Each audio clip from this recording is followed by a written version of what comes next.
सबके दिलों पर राज करने वाले आए और सबको संबोधित करें। मैं सबसे पहले महिला सम्मान समारोह की समिति की अध्यक्ष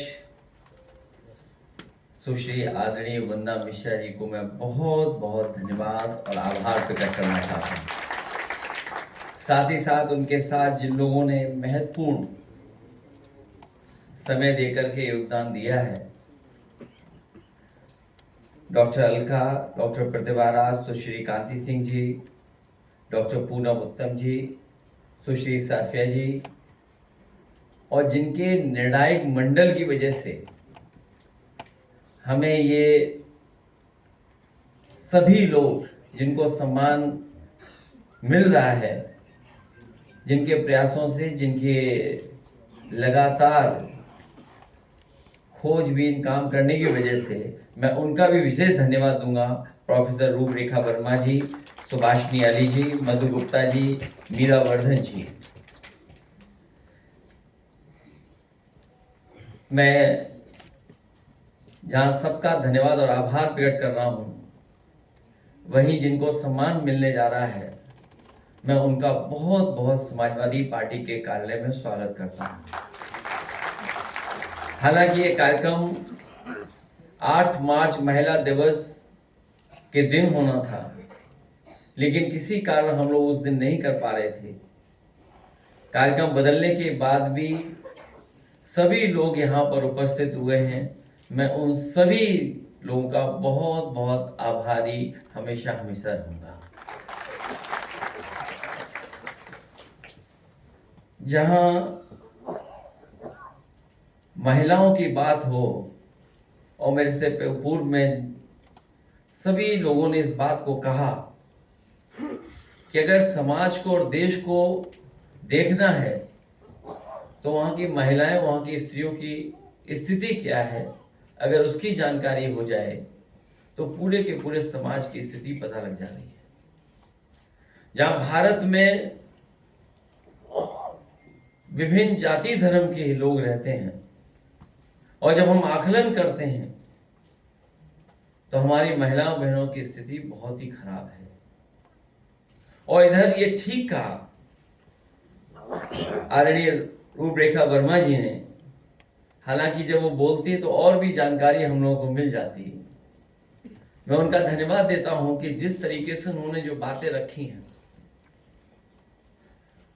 और जहां सड़कों पे निकलने का आह्वान किया है, मैं तो एक ही सुझाव देता हूं। मैं अभी कैमरे गिन रहा था, लगभग 30 कैमरे हैं। अगर ये चालू हो जाएं, अपने जिम्मेदारी निभाने लगे, तो अपने आप सत्ता परिवर्तन हो जाएगा। किसी को सड़क पर निकलने की जरूरत नहीं पड़ेगी।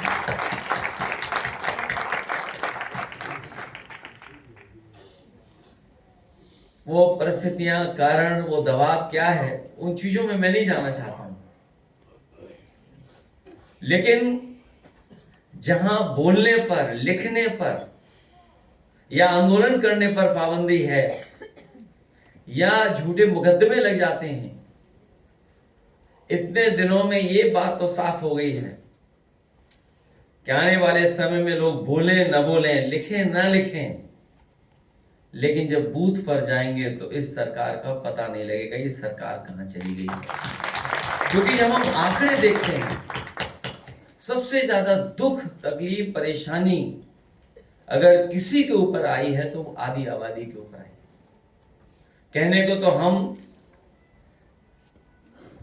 स्त्री का, नारी का, महिला का नाम पहले लेते हैं, पुरुष का बाद में लेते हैं, लेकिन जब हम समाज में देखते हैं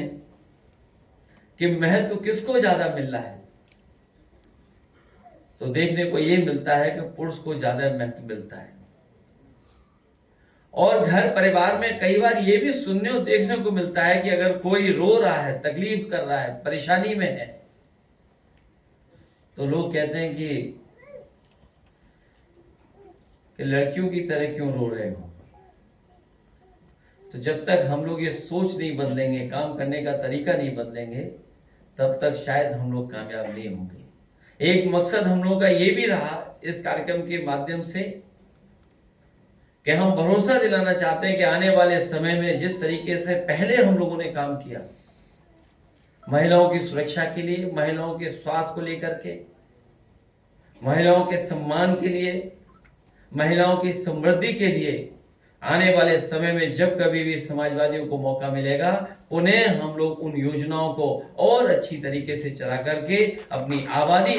को न केवल सम्मान दिलाएंगे बल्कि समृद्धि और संपन्न बनाने के लिए भी आगे बढ़ने का काम करेंगे।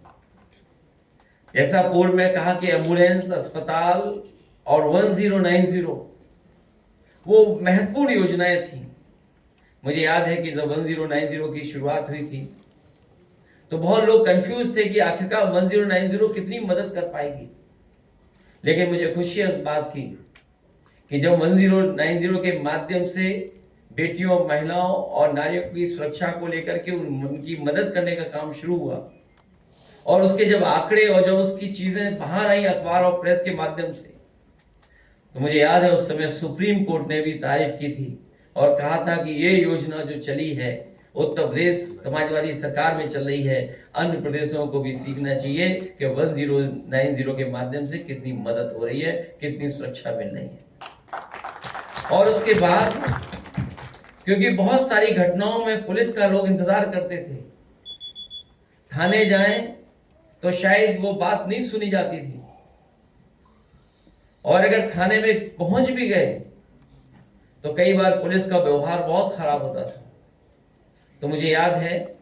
प्रोफेसर वेंकट का साथ लेकर के उस समय चीफ सेक्रेटरी आलोक रंजन जी थे हमारे साथ, हम सब लोगों ने मिलकर के और आईपीएस जो सबसे अच्छे अधिकारी थे उनको उसमें शामिल कर करके दुनिया की जो सबसे बेहतरीन रिस्पांस सिस्टम जहां पर है, न्यूयॉर्क NYPD पुलिस हेडक्वार्टर, वहां पर हम लोगों ने अपने अधिकारियों को भेजा था। NYPD गए, उसके बाद ह्यूस्टन की पुलिस का रिस्पांस सिस्टम देखा, उसके बाद सिंगापुर का पुलिस सिस्टम देखा और फिर उत्तर प्रदेश के लिए वो डिजाइन करने का काम हुआ। और उस समय देश में सबसे बेहतर रिस्पांस सिस्टम अगर पुलिस को किसी ने दिया था और कई हजार गाड़ी देकर के पुलिस को मजबूत बनाने का काम किया था, तो समाजवादी पार्टी ने, जो डायल 100 के नाम पर आज भी देश में सबसे बेहतरीन था। और जब उसमें फैसला ये लिया गया कि सबसे पहला कॉल कौन सुनेगा, फोन कौन सुनेगा, कई सुझाव आए थे उसमें कि हमें ट्रेन कर करके बॉयज को रखना चाहिए या अनुभवी जो पुरुष हैं उनको रखना चाहिए। लेकिन एक सुझाव जब आया कि अगर इसमें आप सबसे अच्छा रखना चाहते हैं और व्यवहार भी अच्छा रहे, बातचीत भी अच्छी रहे और कोई नाराजगी ना दिखाए, तो आप इसमें लड़कियां और महिलाएं रखें जो सबसे पहले कॉल सुनेंगी। तो उस समय डायल 100 में जो सबसे पहला कॉल रिसीव करती हैं तकलीफ और परेशानी में, तो हम लोगों ने पुरुष को नहीं रखा था, उसमें महिलाएं और लड़कियों को रखा था, क्योंकि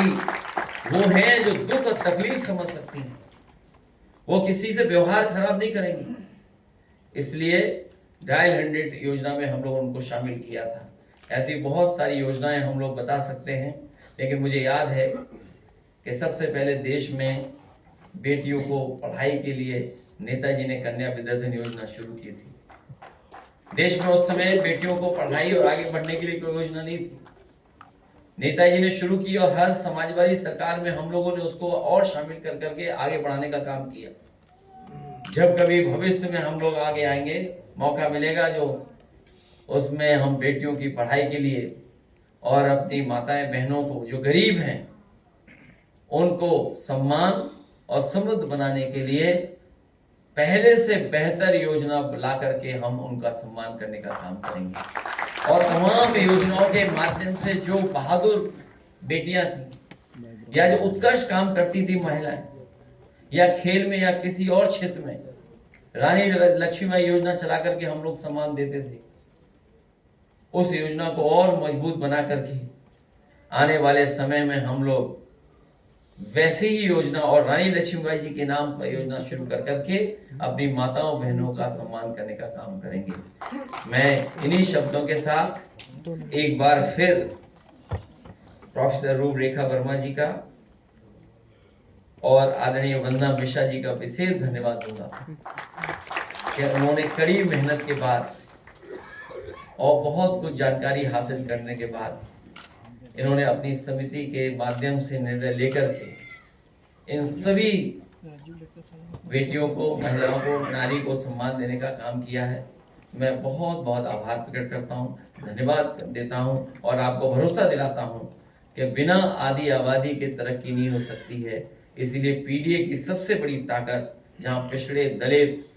अल्पसंख्यक मुसलमान भाई हैं, वहीं आदि आबादी के बिना हम लोग समाज और देश को आगे नहीं ले जा सकते हैं। पीडीए के माध्यम से सरकार बना करके विशेष महिलाओं का सम्मान और उनको खुशहाली के रास्ते पे लाने के लिए विशेष योजनाएं हम लोग लागू कर करके उनको आगे बढ़ाने का काम करेंगे। इन्हीं शब्दों के साथ आप सबका, अपने प्रेस के साथियों का भी बहुत बहुत धन्यवाद देता हूँ। अवार्ड जिनको मिल रहा है, जिनको हमें सम्मान करने का मौका मिल रहा है, उन सभी लोगों को बहुत बहुत शुभकामनाएं, बधाई, क्योंकि आज जो सम्मान प्राप्त हुआ है, न जाने कितने लोग इससे प्रेरित होकर के और अच्छा काम करेंगे। क्योंकि इसमें कई बहादुर ऐसी हैं जो गरीब हैं, जो अभाव में जीवन जी रही हैं, उसके बावजूद भी वो बहादुरी का उन्होंने परिचय दिया। मैं उनका विशेष धन्यवाद और आभार प्रकट करता हूँ।